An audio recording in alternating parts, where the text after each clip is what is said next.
اور اگر ہر جال سے کوئی بچ نکلے تو ایک جال اس کا بڑا رنگین ہے اور وہ خطرناک ہے، اور وہ ہے عورت کے روپ کے اندر۔ حضرت سعید ابن المسیب رضی اللہ تعالی عنہ 80 سال کی عمر ہے، آنکھوں سے نابینے ہیں، تابعی رسول ہیں، اور یہ وہ تابعی ہیں کہ جب یزید نے مدینے کے اوپر حملہ کیا اور 3 دن تک مسجد نبوی میں اذان نہ ہوئی اور مسجد نبوی کے اندر گھوڑے باندھے گئے یزیدی لشکر کے، تو 3 دن تک جو ہے وہ جو بھی مسجد سے پکڑا جاتا اس کو گرفتار کر کے اس کے فوجی لے جاتے۔ حضرت سعید ابن المسیب کہتے ہیں، سنن دارمی میں یہ روایت موجود ہے، کہتے ہیں میں جو ہے وہ حضور علیہ السلام کے روضہ نور کے پاس بیٹھا رہا، جو بھی فوجی آتا مجھے نابینا دیکھ کے چھوڑ جاتا، لیکن میں پریشان تھا کہ ظہر اثر مغرب عشاء کا وقت ہوگا، میں خود تو نابینا ہوں اور مسجد میں سارے لوگ چلے گئے ہیں، بھاگ گئے، کوئی پکڑے گئے، تو مجھے کون بتائے گا کہ ظہر کا وقت ہو گیا، اثر اور مغرب اور عشاء کا وقت ہو گیا۔ فرمایا پھر کیا ہوا؟ لم ازل اسمع الاذان والاقامۃ من قبر رسول اللہ صلی اللہ علیہ وسلم، جب بھی نماز کا وقت آیا گنبد خضرا سے اذان کی آواز بھی آئی، اقامت کی آواز بھی آئی، اور 3 دن تک حضرت سعید ابن المسیب یوں نمازیں ادا کرتے رہے۔ یہ ہے وہ تابعی جن کو یہ اعزاز بھی ملا، 80 سال کی عمر، آنکھوں سے نابینے، اور حالت تقوی کی یہ ہے کہ کوئی حال پوچھنے آتا ہے تو کہا اللہ کا شکر ہے، شیطان جس روپ میں مرضی آئے، اللہ نے مجھے باطن کا اتنا زور اور طاقت دے دی ہے کہ میں اس کا مقابلہ کر سکتا ہوں۔ لیکن پھر ٹھنڈی آہ بھر کے فرمانے لگے، ہاں اگر عورت کے روپ میں آ جائے تو میں کچھ کہہ نہیں سکتا کہ کہیں وہ میرے پہ غالب نہ آ جائے۔ یہ کون کہہ رہا ہے؟ جس کی 80 سال عمر ہے، آنکھوں سے نابینا ہے، اور زندگی موت کی کشمکش میں ایک ہٹا کٹا جوان پیر کہتا ہے کہ عورتیں میری ٹانگیں دبائیں تو مجھے کچھ نہیں ہوتا۔ 80 سال کے بزرگ ہیں اور تابعی رسول ہیں، آنکھوں میں روشنی بھی نہیں ہے اور بستر علالت پہ پڑے ہوئے ہیں، وہ بھی کہتے ہیں شیطان کا یہ خطرناک جال ہے، اگر اس روپ میں آ جائے تو پھر میں کچھ کہہ نہیں سکتا۔ تو شیطان مختلف رنگ اور مختلف روپ اپنا کے انسانوں کو لوٹنے کی کوشش کرتا ہے۔ ہم عرض کرتے ہیں اہدنا الصراط المستقیم، میرے مالک ہم اگر جائیں گے ہمارا راستہ خراب کر دیں گے۔ آپ نے جانا ہو یہاں سے گھنٹہ گھر، آپ کو پتہ نہ ہو تو آپ کو راستہ دکھلایا جائے تو آپ اس پہ چلیں گے، لیکن راستے میں ایک بھی شرارتی لڑکا کھڑا ہوا جس کو آپ نے پوچھا تو اس نے غلط راستے پہ ڈال دیا، تو آپ نے جانا وہاں ہوگا تو جا کے ٹھاکر سے گیٹ نکلیں گے، تو آپ جانا کدھر چاہ رہے ہیں؟ صرف ایک شرارتی بچہ مل گیا تو راستہ خراب ہو جائے، اور جہاں راستے میں شیطان قدم قدم پہ کھڑا ہوا ہے تو خود چلے گا تو کیسے پہنچ پائے گا؟ اس لیے یہی عرض کی اہدنا الصراط المستقیم، مالک تو دستے کرم بڑھا اور مجھے منزل تک پہنچا دے۔ میں تو اتنا ہی کر سکتا تھا نا کہ وضو کر کے مصلی پہ کھڑا ہو گیا، میں نے اپنے منہ کو دھویا ہے، دل تو نہیں دھونا ہے نا، میں تو جو ہے وہ قیام میں کھڑا ہوا ہوں، لیکن میرے باطن کی ستھرائی تو نہیں کرنی ہے، میں تو یہاں مصلی بچھا لیا ہے اور میں نے اپنا رخ قبلے کی طرف سیدھا کر لیا ہے، روح کو سیدھ تو نہیں عطا فرمانا، تو میں تیری بارگاہ میں حاضر ہو گیا، تو کرم فرما دے، اگر تیرا کرم ہو گیا تو منزل ملے گی، ورنہ نماز میں کھڑا ہو کر بھی میں دکان پہ کھڑا ہوں گا، وسوسے میرا گھیرا کیے ہوئے ہوں گے، خیالات کا ہجوم ہوگا، اور یہاں کھڑا ہو کر کے بھی میرا من ستھرا نہیں ہوگا، تو کرم فرما، میں نے اتنا کیا، اپنا منہ دھو لیا، میرے اندر کو تو صاف کر دے۔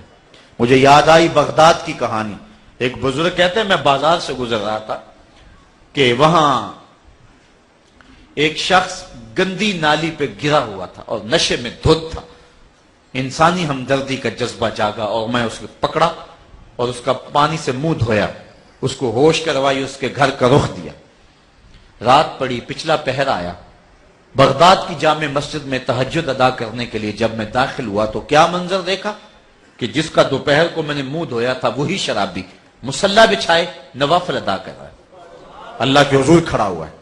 میں حیرت زدہ ہو گیا کہ یہ تو معروف شرابی تھا بغداد کا اور یہ مصلی بچھائے کھڑا ہے۔ میں اسی سوچ میں تھا کہ آواز آئی ہاتف سے، اے میرے بندے تو نے اس کا منہ دھو دیا تھا، میں نے اس کا دل دھو دیا تھا۔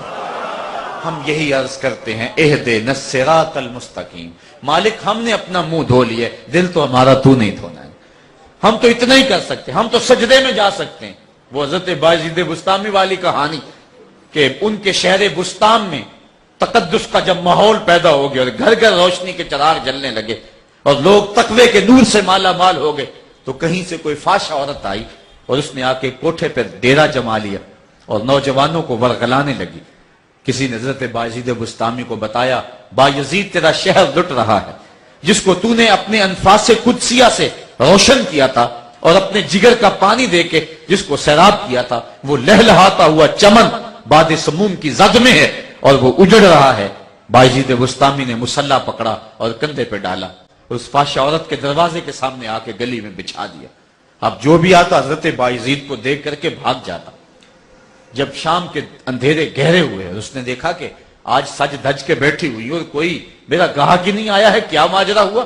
بالکونی سے جھانک کر کے دیکھا تو ایک فقیر مسلح بچھائے بیٹھا ہوا، سیڑھیوں سے نیچے اتری، کہا بابا اللہ کی عبادت کرنے کے لیے اور تھوڑی جگہیں تھی کہ تو نے میری گلی کا انتخاب کر لیا؟ مسجدیں ختم ہو گئی ہے کہ گلیوں میں مسلح بچھا بیٹھے ہو؟ کہا کیا ماجرا ہوا؟ کہا آج کوئی میرے گھر کا رخ نہیں کر رہا۔ کہا فقیر کسی کا دل نہیں توڑا کر دے، بتا آج رات تیری کتنی قیمت؟ اس نے قیمت بتائی تو بایزید بسطامی نے اس کے ہاتھ میں قیمت دے دی اور پھر مسلح لپیٹا اور اس کی سیڑھیاں چڑھنے لگے۔ دور سے لوگوں نے جب حضرت بایزید کو دیکھا کہ ایک فاحشہ عورت کے مکان کی سیڑھیاں چڑھ رہے ہیں تو سینے میں دل ڈولنے لگے۔ مالک اگر بایزید بھی لٹ گیا تو روشنی کہاں سے ڈھونڈیں گے؟ اگر بایزید بھی ایک فاحشہ عورت کے کوٹھے پہ چڑھ رہا ہے تو زمانے میں ہم اجالے کہاں سے لیں گے؟ زمانے میں تو اندھیرا چھا جائے گا۔ لیکن قدرت کو کچھ اور ہی منظور تھا۔ حضرت بایزید بسطامی جب کوٹھے پہ گئے، اس کو کہا آج تو میری ہے نا؟ اس نے کہا بالکل۔ کہا پھر جو میں نے کرتے جانا ہے تو نے بھی وہی کرتے جانا ہے۔ آپ نے وضو کیا، اس نے بھی وضو کیا، مسلح بچھا، اس کا بھی مسلح بچھ گیا، پھر قیام کیا، رکوع کیا، قومے میں گئے، پھر سجدے میں گئے، وہ بھی ساتھ ساتھ ہے۔ جب آپ کا سر سجدے میں جھکا اور اس نے بھی سر سجدے میں رکھ دیا، بایزید بلک بلک کے رونے لگے۔ مالک اتنا کام بایزید کا تھا کہ اس کا سر تیرے حضور جھکا دے، اس کے دل کو بدلنا بایزید کا کام تو نہیں ہے، وہ تو تیرا کام ہے۔ جب اس عورت نے سر جھکایا تھا تو فحشہ تھی، اور جب سر اٹھایا تو وقت کی بلیا بن چکی تھی۔ تو ہم یہ عرض کر سکتے ہیں مالک ہمارا اتنا کام تھا کہ ہم سر جھکا لیں، لیکن کیا کریں سجدے میں بھی وسوسے جان نہیں چھوڑتے ہیں۔ میرے مالک ہم سر جھکا سکتے ہیں لیکن دل کو بدلنا تو ہمارے بس کا روگ نہیں ہے، اس لیے تو کرم فرما، اہدنا الصراط المستقیم، ہمیں سیدھی راہ پہ چلا دے اور ہمارے من کو ستھرا کر دے اور ہماری روح کو پاکیزگی عطا کر دے۔ اور اگر تیرا کرم ہوا تو راستے کھل جائیں گے، ورنہ نماز پڑھنے کے باوجود بھی ہمارے اندر کے گند اور غلاظتیں نہیں جائیں گی۔ تو کرم فرما، اہدنا الصراط المستقیم، تو کرم فرما دے اور ہمیں سیدھی راہ دکھا دے۔ اور جب اللہ کرم فرماتا ہے تو پھر راستے مل جاتے ہیں۔ ہارون رشید اپنے محل کی چھت پہ ٹہل رہا، دریائے دجلہ کے کنارے بہلول جا رہا تھا۔ یہ عرب کے مشہور مجازیب میں سے تھا، اللہ کا قرب رکھنے والے لوگوں میں بڑا نمایاں نام ہے۔ بہلول جب گزر رہا تھا بادشاہ کی نظر پڑی، اس نے کہا کہ جلدی جلدی بہلول کو میرے حضور حاضر کیا جائے۔ بادشاہ کا حکم تھا، تعمیل کرتے دیر نہ لگی۔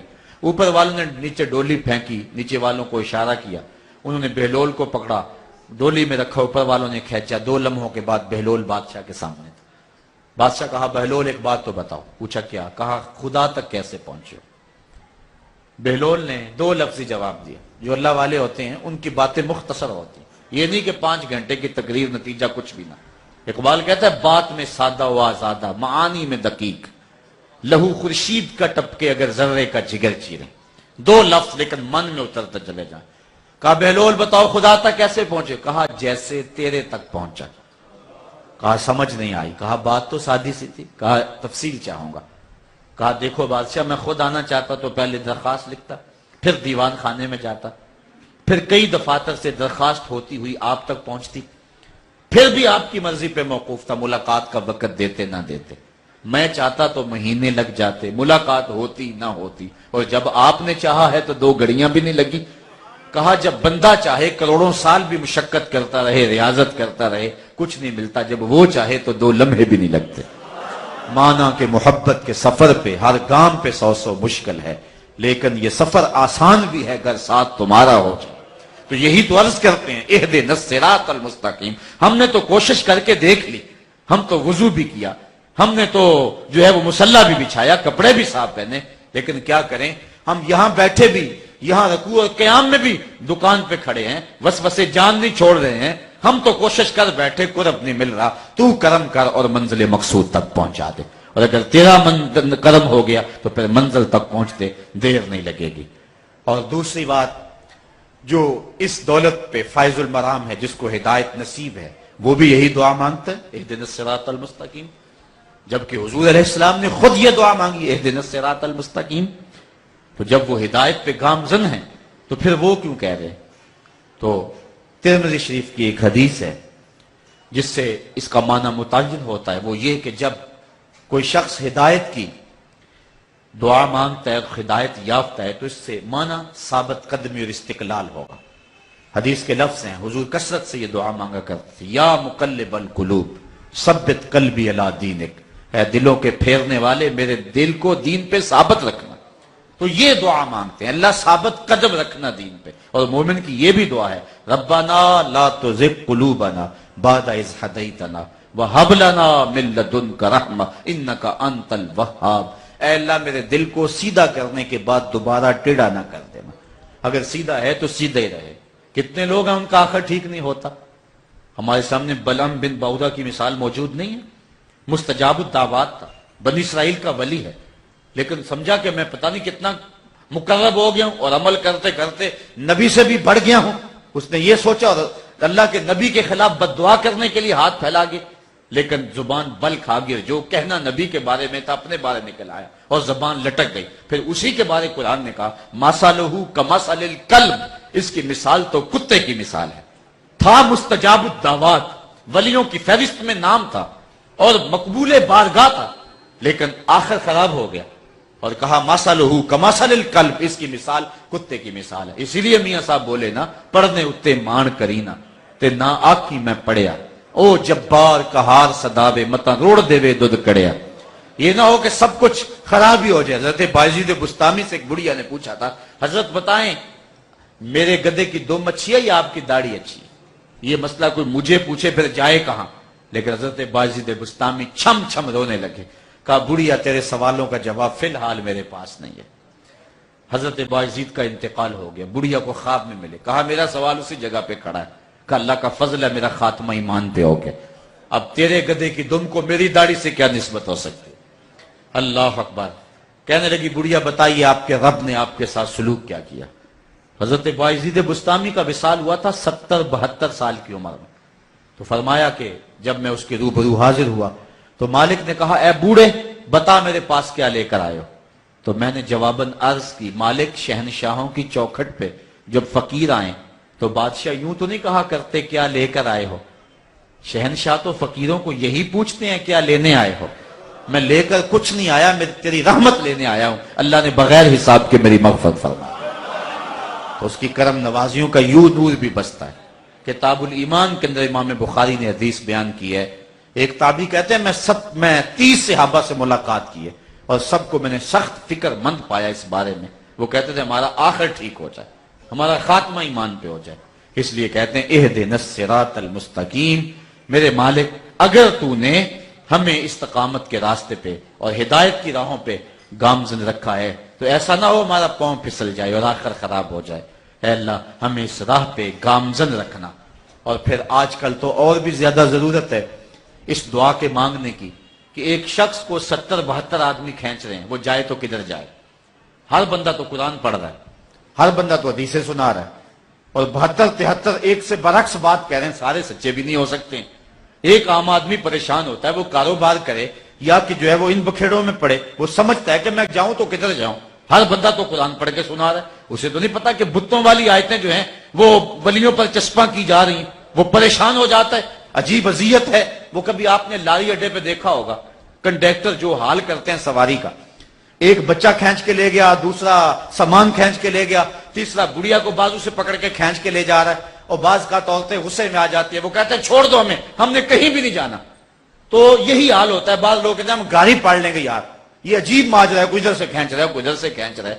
تو لاری اڈے میں جو کنڈکٹر حال کرتے ہیں، آج حال فرقے اور گروہ اور جماعتیں، پہلے تو اسلام میں 72-73 فرقے بن گئے، پھر ہر فرقے کے اندر کئی جماعتیں بن گئی، آگے جماعتوں کے اندر کئی گروپ بن گئے، آگے گروپوں کے اندر کئی لابیاں موجود ہیں۔ تو بندہ جائے تو کدھر جائے؟